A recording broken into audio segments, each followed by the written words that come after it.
Thanks so much for sharing your garden with us. Right now we're going to be turning our attention to preserving and holding on to the most precious resource we have here in Central Texas, that is rainwater. I'm joined by Kirkpatrick from Sunflower Designs. It's great to have you back on Central Texas Gardener. Thank you. It's good to be here. There are a lot of simple, practical things that people can do to hold on to the rainwater on their property. And we're not talking about just rain barrels here. We're talking about some simple things that everybody can do to preserve that precious resource.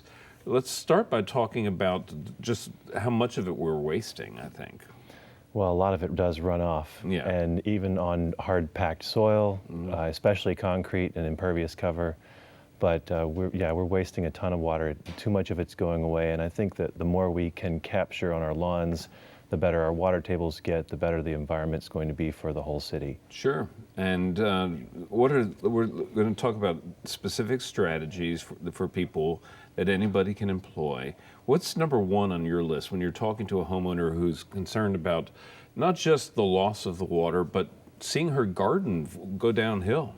Well, I think, the number one strategy in any landscape design is dealing with drainage. So making sure that you're protecting the house and all the other things that come with dealing with drainage. While doing that, you might as well put that water in a place where it's going to be a benefit to everything else, to trees, to gardens, to shrubs, to flower beds, etc. So the simplest thing I think that you can do to preserve as much water on your property is to direct the water into basins. Okay. And those come in a variety of different forms, and you can have long, thin trenches across the contour. So if you have a slope coming this way, you have a trench going that way, and it just slowly holds water and moves it across the landscape and allows it to percolate in. Well, let's talk about the trenches. Another fancy word for this is a swale, which a lot of people use.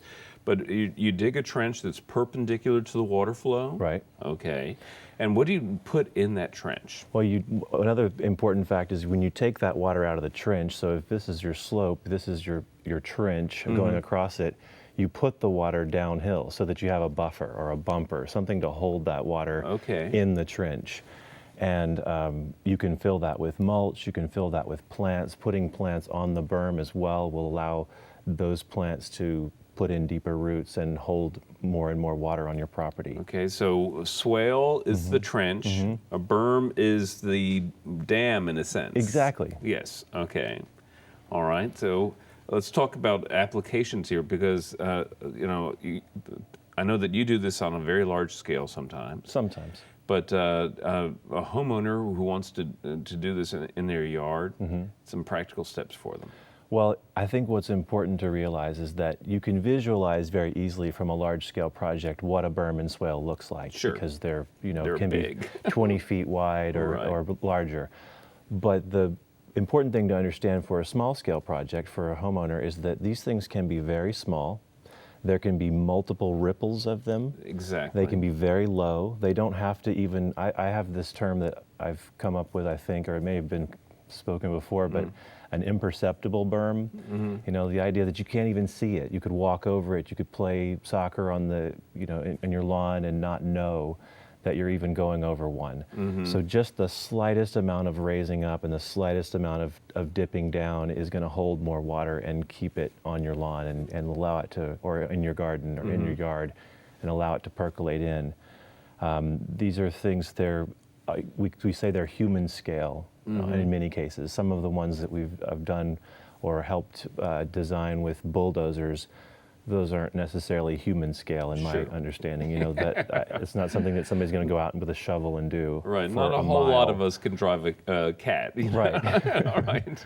But the beauty of having a human scale berm, a 6-inch berm, a 6-inch deep swale, is that if it fails, if we have a very heavy rain and the water happens to break through at one point, it's very easy to fix. So, these are not, I don't think they should be seen as anything that's intimidating to people. And then the whole idea really here is just to slow the water down so there's a chance to get down to the roots of these plants that we're talking about. Right. And it's a very simple thing, but something we overlook. Just slow it down. If you can find ways to slow it down. If You used the word direct, and direct the water as well, and that's something that a lot of people, they have in their minds when they hear about rainwater saving. They think about directing water into a basin, Right. or some kind of device, a cistern, A tank, or yeah. a tank, exactly.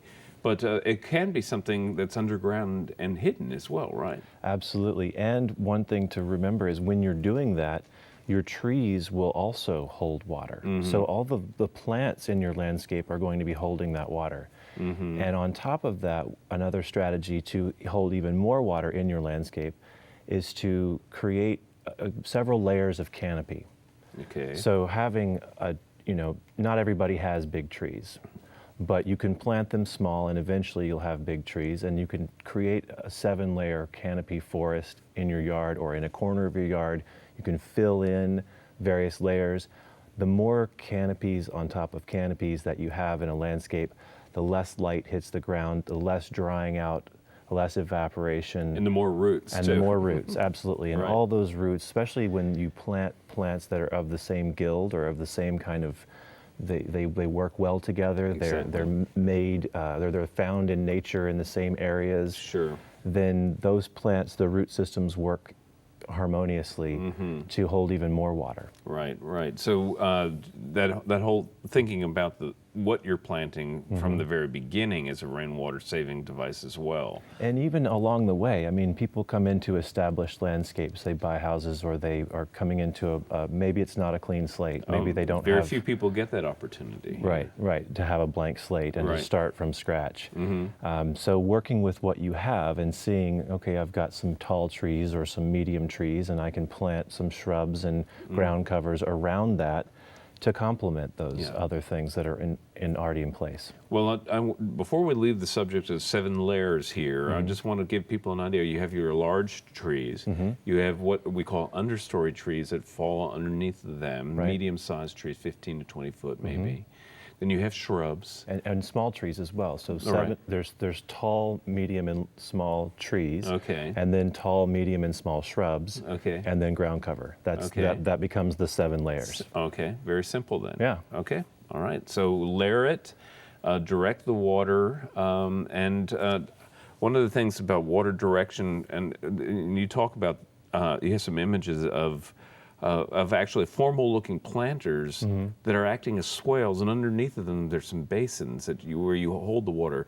Right. Describe this, because I think this is brilliant. Well, the idea is that you can take the water off of your roof, and whether you have a gutter or not, and it's just kind of watch where the drainage flows and even direct it towards raised bed gardens. And then underneath the raised bed garden, instead of just doing a raised bed and leaving it at that, you can dig down another foot or so, Okay. and then put in gravel and wrap that gravel with some silt fabric cloth. Right. And then you hold water underneath the garden, and it changes the temperature of the garden. It accelerates how fast the gardens grow, the raised bed gardens Right. grow, and it gives you a chance to hold even more water. And you can do this. I've got an image of a series of those that Right. we're trying to achieve 0 runoff. So we don't want to give away the water. It's like underground reservoirs. And you talk about the silt fabric, that's available in large sheets, but I've also seen silt bags, and I've Yes. seen people fill gravel into the bags.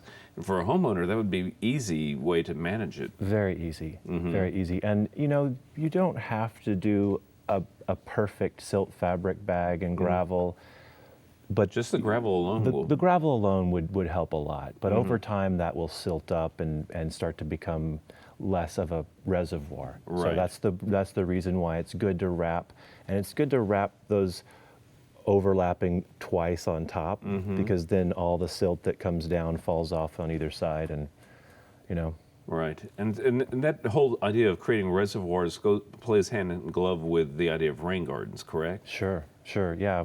Rain gardens are very simple ideas. When it rains only a little bit, there's still a lot of water flowing down the side of the roads, right? So you can collect all of that water, take it into a basin, and let it fill up, basically the same idea of a Right. wrapped gravel basin.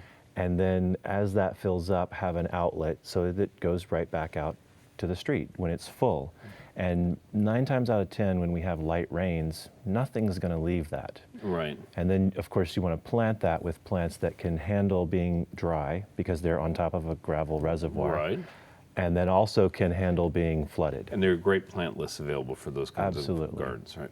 Well, I think this is the future of gardening in our region in a lot of ways, and I'm really excited to have you come on and share this kind of introductory course, if you will, for our viewers. And I know that a lot of folks are going to be out there thinking about what they can do to preserve their moisture. So thanks so much, Adam, for being our guest. My pleasure. All Thank right, you. Coming up next, it's our friend Daphne.